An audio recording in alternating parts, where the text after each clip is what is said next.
I wanted to get the Last Supper in silver, but the prices are pretty steep.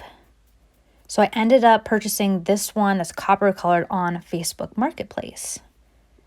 And I got it for only $20. Then I also got a can of spray paint. And then I set up outside.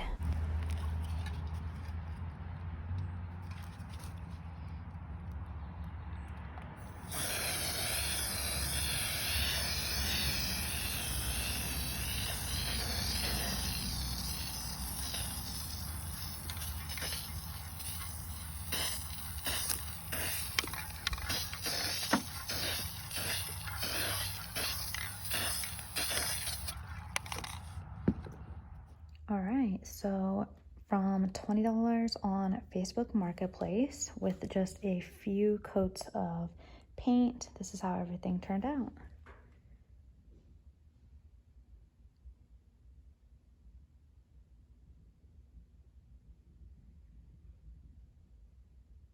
And now I just have to put it on the wall.